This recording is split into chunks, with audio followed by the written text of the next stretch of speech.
Libera,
ici à clôturer dans ma province.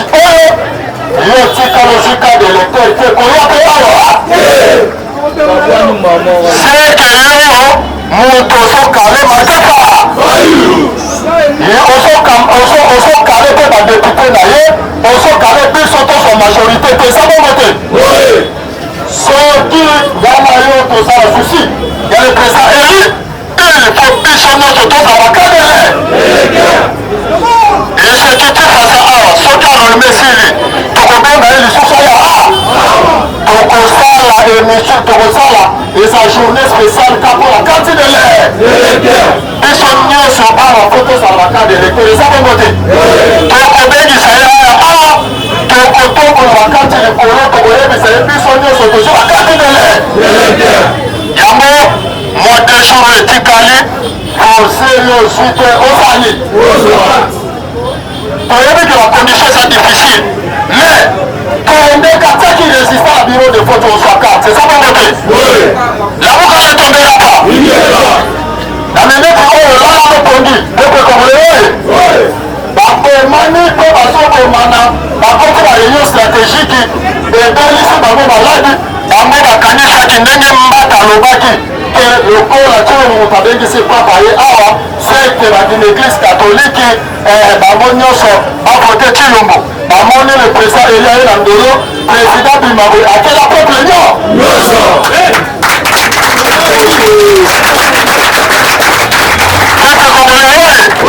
soko bacomprendre te me Chilombo moto abengisaki pape sikoyo bato église catholique baye sikoyo bayambi fayilo ndenge yango oyaki bafrançais balobi boye pendant 2018 fayilo aso maintenir place na ye na république démocratique du Congo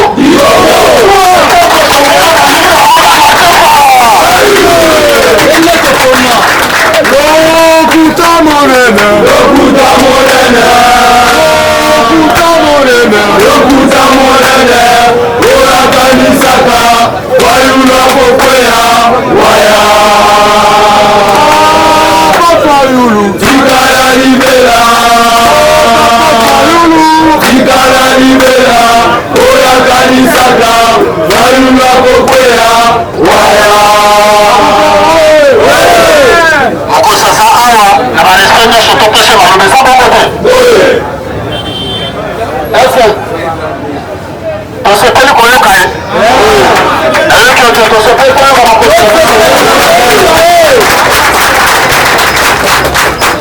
akelaki charge ya lokunga mpo lokunga mobimba eza na charge na ndenge biso tozalaka na distrikti oyo mosala oyo tosalaka na distrikti oyo mokonzi na biso ye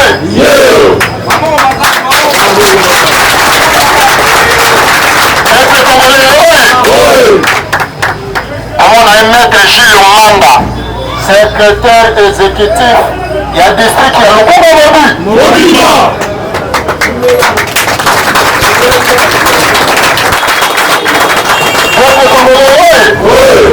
asa deja na biso mingi ya kolobesa te tombolaka numéro 4 avant la pese mégaphone amona pesa ke tosali awa numéro 4 symbole oyo ya biso tobandi nango banda 2018 ti lelo tombolaka mpena likolo tombola likolo ba image de pepa bandako balansambo bandako balansambo bandako balanse bandako balanse bandako balanse bandako balanse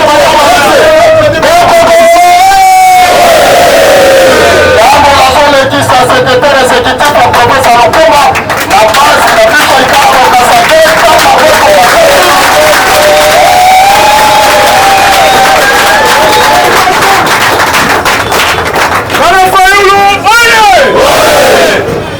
nayoki te parce que na moment oyo toza bato ya esengo toza bato ya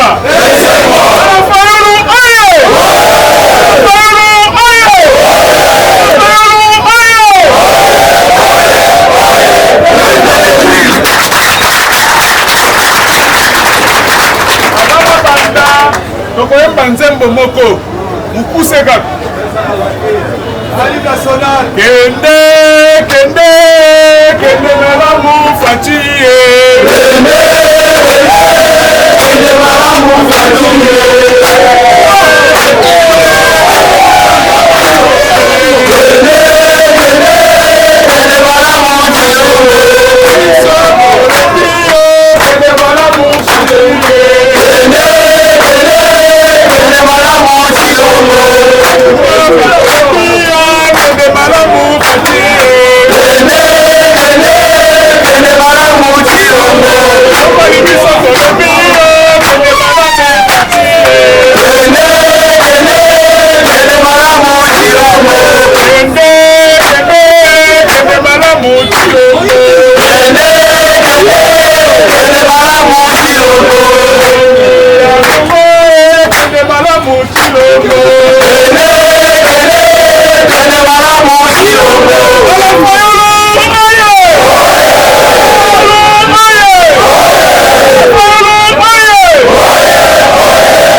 ebongwani masanga ya bololo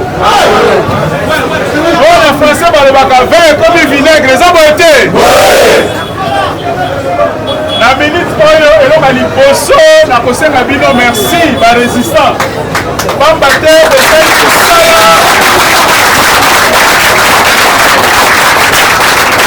mosala ya barésistant eyokani ntina Vatican e pape azalaki informé na komba oyo peuple azali kobunda chaque jour na mboka oyo tobetela pape François maboko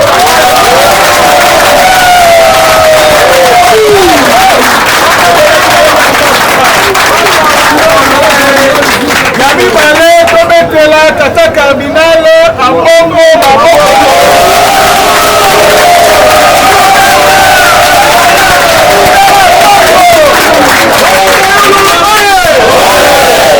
bandeko na biso oyo bazali na union oyebi te soki sanitaire bandeko bacalcule ebongwani bango tozali kolanse avis de recherche ya monsieur Mbota oyo azali kosala soni ya biso bajuriste yalobaki résumé nyonso ya 5 ans na bango ezali kaka na visite ya pape e soki pape aye bango bazwi deuxième mandat mais lokola pape aye amoni réalité ya peuple amoni pasi ya peuple ayoki peuple alobi toboyi Tshilombo na bato na ye pape mpe alobi Tshilombo tika bana ya Kongo bapona oyo bango balingi eza bote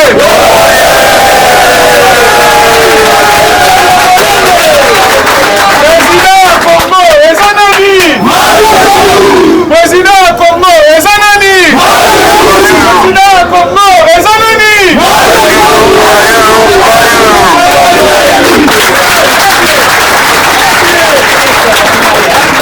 tolobaki elongo na président élu vérité des urnes ekotikala kaka vérité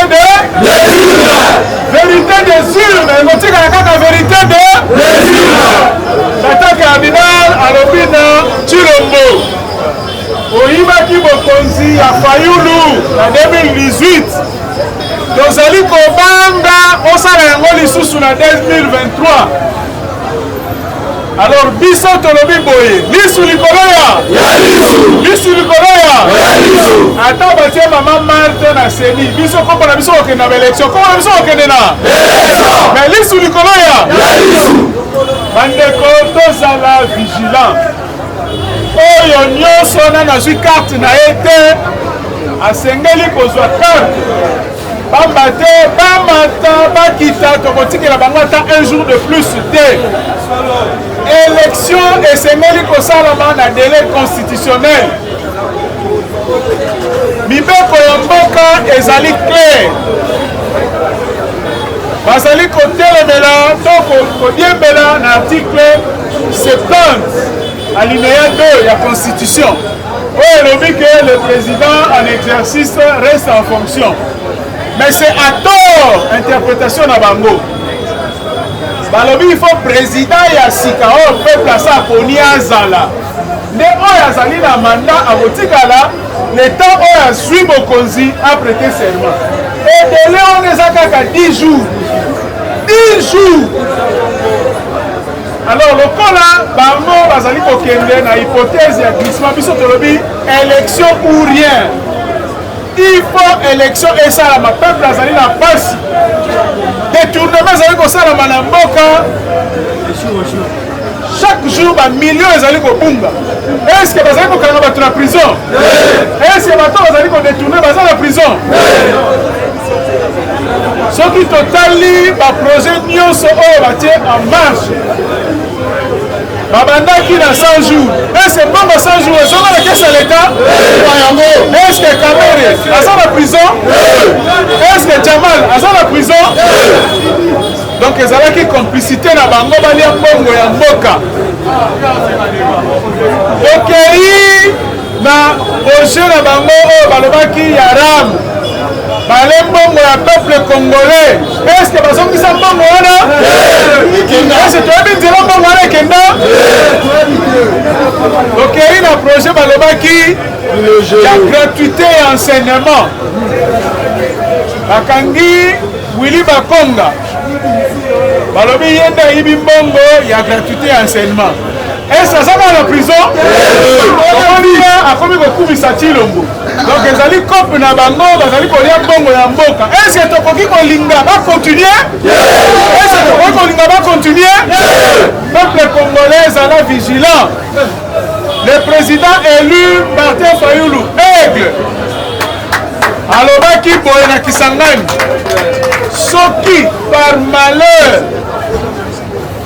bameki kotricher na ba élection en 2023. Mon ordre est si epesami. Mon ordre sala nini? Biso nyonso wapi? Biso nyonso wapi? Biso nyonso wapi? Soki bameki koyiba lisusu victoire ya peuple. Biso nyonso na balabala ti mukolo bakozongisa pouvoir ya peuple. Tokoki kotolere oyo esalamaki na 2018 et se répété na 2023 te. Peuple congolais ozala muluba, mungala, mukongo, muswahili, biso nyonso tozali kosouffrir. Eza boye te? Totali banzela. Ese banzela ezali na mboka oyo? Soki awa na kapitale nzela ezali te. Bongo kuna na kabelaka mwanga ese nzela ezali?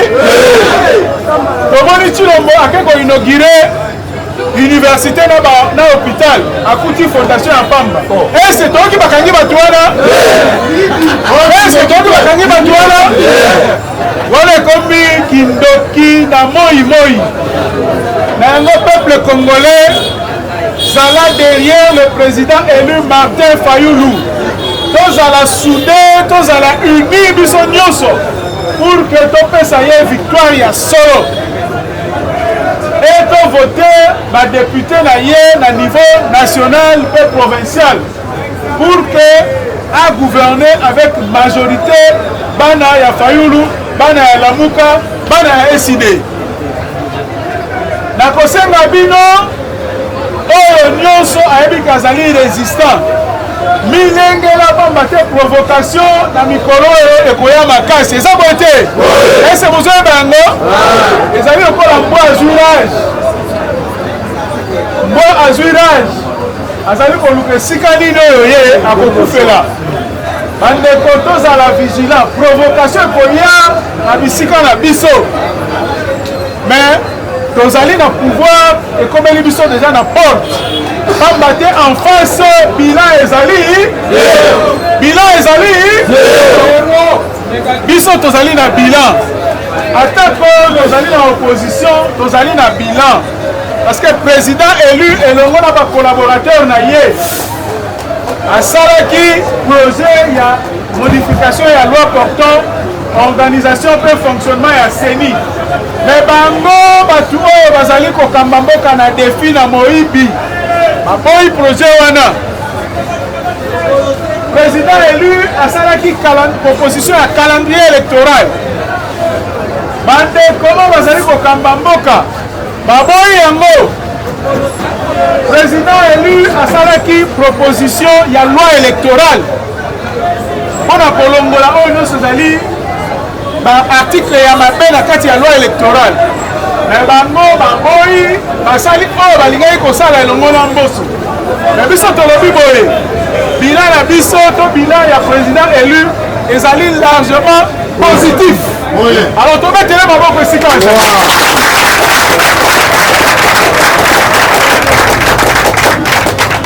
bana ya Congo, bana ya Fayoulou, tomoni bandeko en face bazali lisusu na discours moko te. Ekomi na discours ya bitumba. Amba te bateki mboka. Este yango wana ekei. Toyoki lobi basoda ya EAC bakomi na Kisangani. Est-ce que M23 azala Kisangani? Est-ce que M23 azala Kisangani? Mais oyo aza koteka mboka to koteka mboka te. Lisanga na bango basali biso tozali na Afrique centrale. Tozali na Afrique de l'Est te. Comment tokota na Afrique de l'Est? Yo mona wapi réunion ya bamboloko. Yo ozali Lyon. Oyo alobanga mpe nazali na kati ya bamboloko na kota réunion wana. bakoboya yo n'est-ce pas soki bandimi yo c'est que bazali na projet ya koélimine yo alors ndeko Tshilombo akei kokotisa biso na Afrique de l'Est oyo ezali esika na biso te objectif ezali balkanisation ya mboka objectif ezali koteka mboka na yango tolobi biso bana ya Congo tosengeli kozala uni totelemela balkanisation totelemela bandeko oyo baye force ya Afrique de l'Est oyo bazali kosala eloko moko te tokomi komona bakomi kokanga bafoto na ba M23 esi eloko malongo kozala wana tosengi tozala uni na bandeko na biso bazali na Goma na bandeko na biso bazali na Rutshuru na bandeko bazali na Kisangani pamba te na bilili tomoni ba force ya Afrique de l'Est ekoti déjà na Kisangani et pourtant na Kisangani M23 azali te bazali koluka nini na Kisangani tokosutuka lobi bakomi na bandundu est-ce que M23 aza na bandundu tokosutuka bakomi na Congo est-ce que M23 aza na Congo bandeko tosengeli kofungola misu tozali kokende na année électorale mpona kochute année électorale nde année oyo 2023 peuple congolais élection ezali droit bambati esika bato bazali il faut baoyo bazali kokamba bazala e na ndenge tozali kozwa pouvoir na biso tozo récupérer pouvoir na biso il faut tozala na bakano ya communication place makambo banda kolekela toyebi ke na Lukunga toza na quota ya 100 personnes bakende na ministère X totali na place de résistance ya Itaga botindela biso 10 personnes biso tokopona 10 personnes te tokosenga na bakambi na bino eza boye te namwana fo kotambola na discipline et puis fo kozala na confiance ya baoyo bazali kokamba bino na yango tosepeli pamba te awa na place de résistance ya Itaga Zando bosali déjà comité directeur oyo ekokamba désormais place oyo elongo na coordonnateur na biso principal cordon Didier alors tokotanga bakombo oyo nyonso akoyoka kombo na ye aleka tomona ye bato mpe nyonso bayamba ye na niveau ya coordination. Oui, bonjour.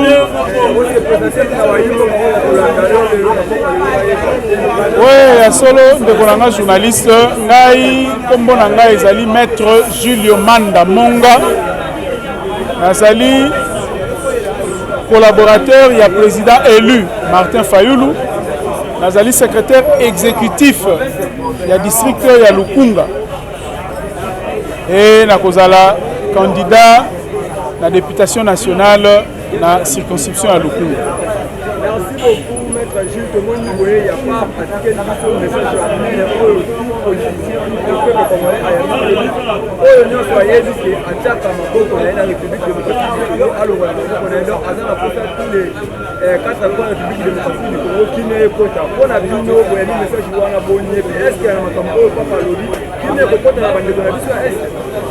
Voilà, merci beaucoup. La question est la question à Motuya. Kimia ekokota et il suffit seulement na kati awa tozala na bato bazali na volonté bao bazwa bokonzi ya moyibi bazala na volonté politique ya kosilisa oyo nyonso ezali koleka na est tomonaka ntango biso bayi opposition bayi lamuka bayi eside tosalaka bamanifestation na biso pacifique okomona babimiseli biso bapembe bapolicier bamilitaire bagr mais ntango trouble ezali kosalama na bandundu awa na porte ya Kinshasa bapolisier wana to basolda wana bazalaka wapi kuna na este bazali kosenga ndeko Tshilombo na bakolaborateur na ye na gouvernement na ye bazali kozwa basolda étranger baarmée étrangère ezali koyawa mpona kosilisa kimia souveraineté na biso tokoki kobrade yango te tokoki sous-traité yango te parce que ezali makambo oyo etali bonsomi ya mboka président élu alobaka yango nyonso tozali na ba vaillant combattant, il suffit seulement bazala na motivation, bazala bien payé, bazala équipé, ikambu ya est wana ezali minute muke guerre possible. Donc papa lobby et le Obama déjà pas président élu et le papa lobby yango, j'espère que na ba bazali na kati ya gouvernement parce que ezaka bato ya libanda te. Mboso lobaka na biso ba bazali na kati ya assemblée nationale, bazali pe na ba groupe armé. Donc ayebi bango tant que bien katikala kotanga bango te nommément ayebi ke ba existaka bazali wana il faut bango pe balongola maboko na bango na kati ya Congo batika Congo évoluer calmement tokende na ba élection voilà.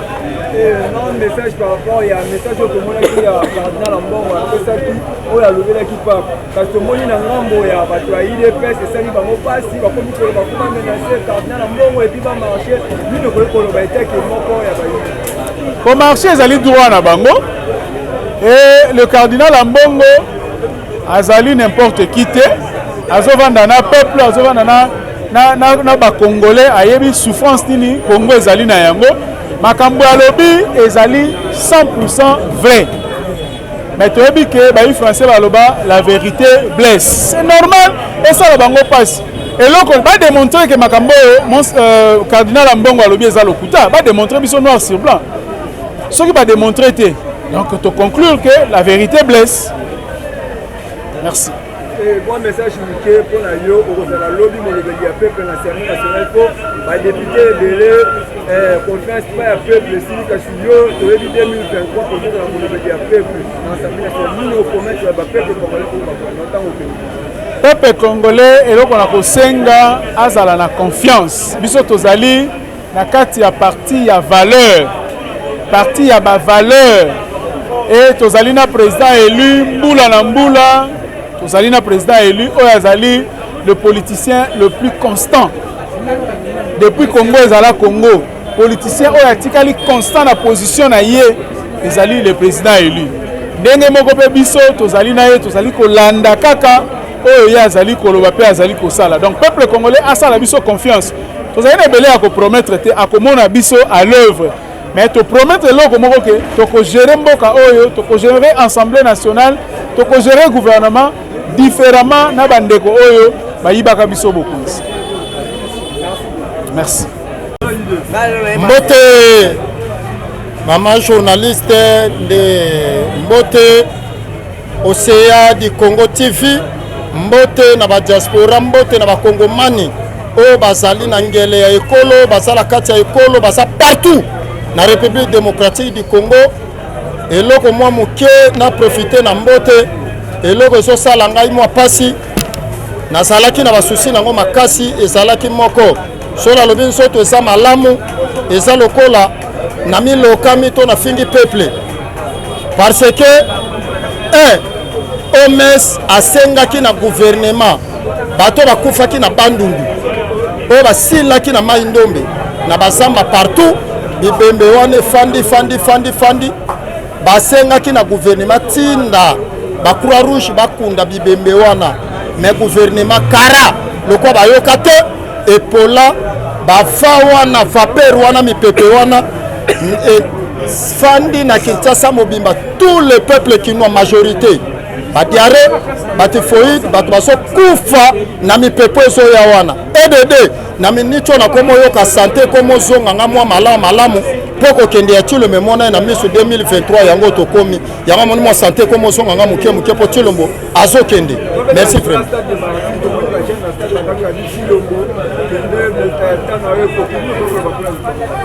Merci vraiment chaîne na biso ya munene oyo landa maka partout Océa du Congo eloko oyo papa yaki alobi te na bengi bilenge nasambela na bango na stade mais bilenge ya toute l'étendue ya république bato bawuti Goma place baso kufa kuna bawuti Bapeni Baituri Bandundu Kiku esu na tous les provinces et puis na ba bilenge bawuti na Congo Brazzaville bayaki na libulu wana stade de Martyrs bayaki koyoka pape bayaki kolanda nini matin ya pape pe bazwa bénédiction epai ya papa.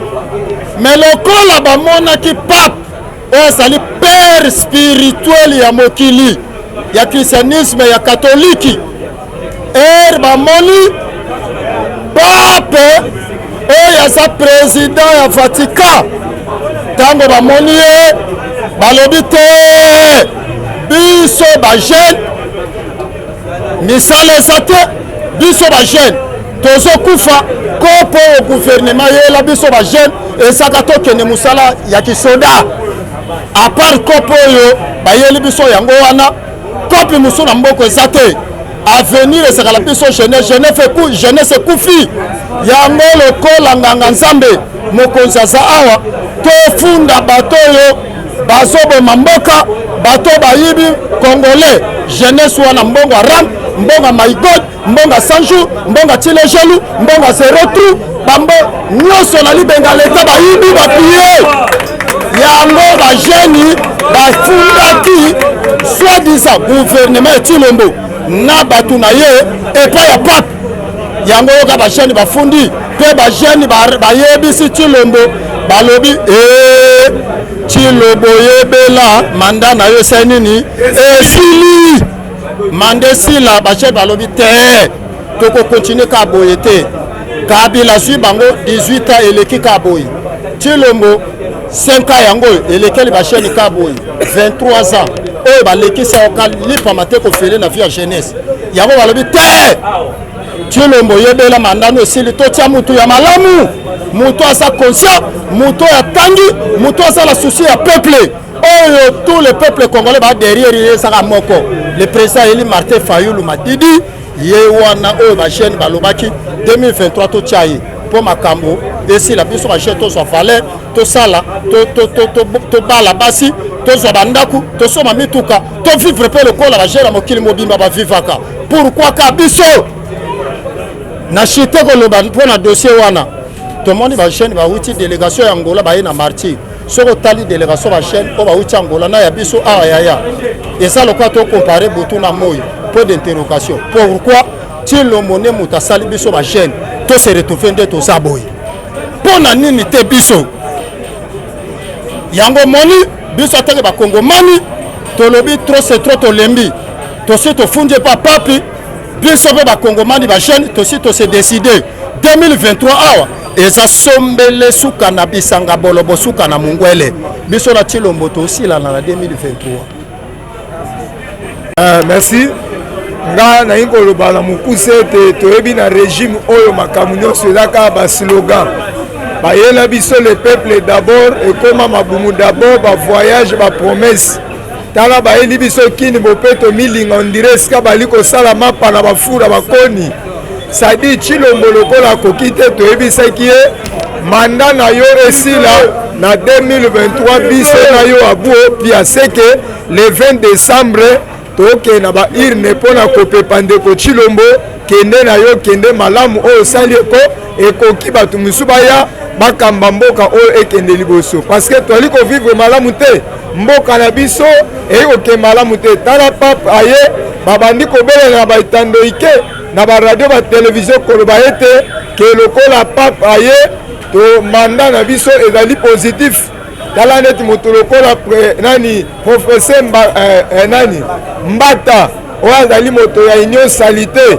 alobi mpona bango manda na bango ezali positif parce que papa ye tomonaki roi ayaki awa balobi manda na bango positif totaki kobeta bala na ndembo awa tobeta match ya coupe du monde éliminatoire balobi soki kaka toke coupe du monde manda na biso eréussir toke shani awa tozwa ata shane manda na biso eresi bazoluka manda na baniveau nyonso baoluka bilan na baniveau nyonso ezosimba te toyebisi bango oyo ezali bolobo suka na mongwele oyo bole ekoki bokende malamu botika peuple congolais totia mokonzi ya solo oyo atangi aza na mayele aza na vision c'est ça atambwisa mboka oyo tolingi bavantire te tomona koma ndeko journaliste mboka mobimba okoyoka badepute provinciaux les amis de Ngobila ba ministre provinciaux